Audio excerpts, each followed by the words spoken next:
Maybe make a pause and Jiwa, many me away well. No man now accreditation of stop moving around. Make us all it come value.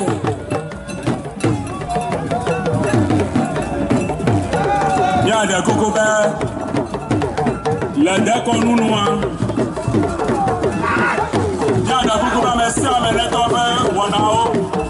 Yabako no Garania Dome, Messia, and let over 1 hour. I'm a salmon, I did the Penuano. Yabako no Garania Dome. I'm a salmon, not the Tuame. I'm a salmon, not the Tuame. Cover the Torino. And you see me, you made them yame. And the Towe Yene. And then young will tell him to know. And for me, I haven't got here. And the cow, and the field. And the car, you on it. And the market, and the hand you on it. No, no, can't tell back. And you want it to my name. You don't waste my name. You are wearing the dodgy. You are wearing the door. Apparently. No, apparently. They open Tina. But for me, I teach you. We are no Tina. You are way off. Because it's in a place of party. Never see the car. They are not going to live in Yame. You are way off. You are way back dog. Janam. The name of the Pomia that the car.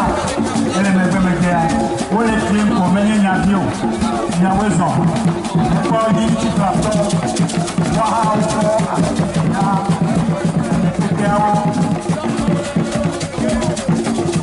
le proprio da me fe vuole di me e io vuole petro udo momene e male bege dono nandi kata ape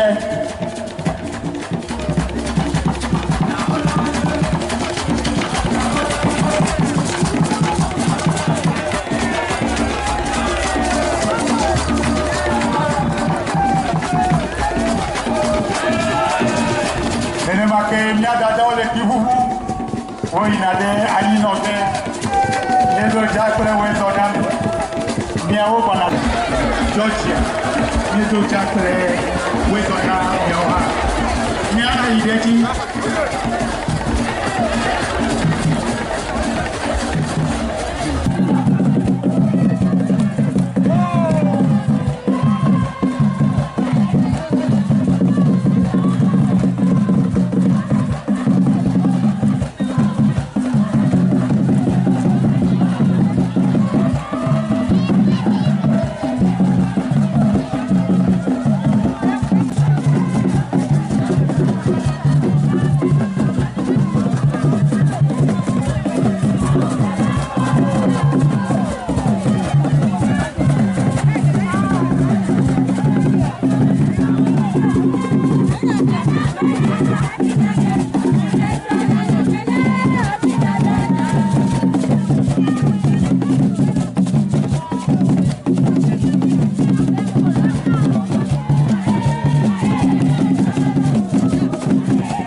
Nous avions élaboré un manuel qui contient les photos, les images des précédentes festivités. Au point couvert, elle est free. On est free, t'as non de quoi. Nena quoi, nena tapé, maou aïrao. Elle est beaucoup espion, toyale, spécial. No, I don't mean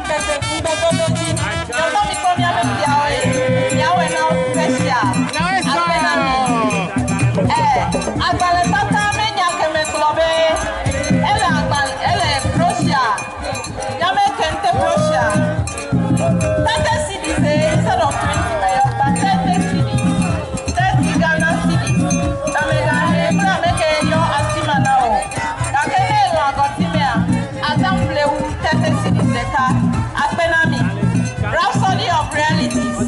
Obviously, out on the special. On dit bien. So, on y a fait que c'est out. Et puis, out on y a les. Et nous, mais. Il y a même qui a les special. Oh, c'est out on special. À peine à nous. Il y a même à deux bouts. Il y a même qui a out. Non, non, non,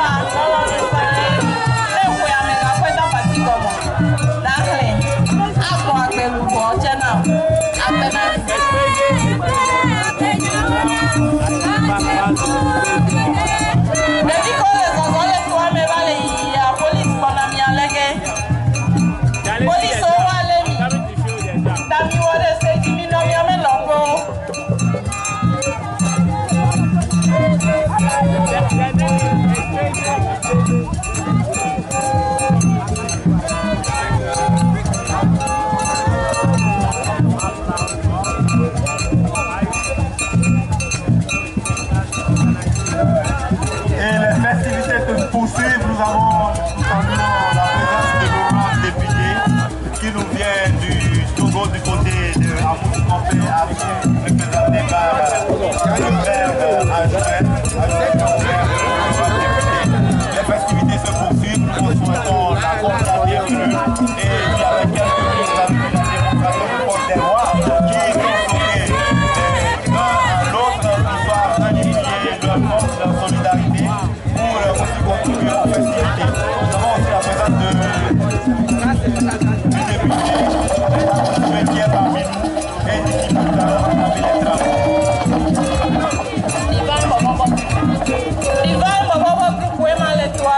Et nous sommes en train de suivre la prestation d'Ivan Bobo qui nous vient de Pétoué.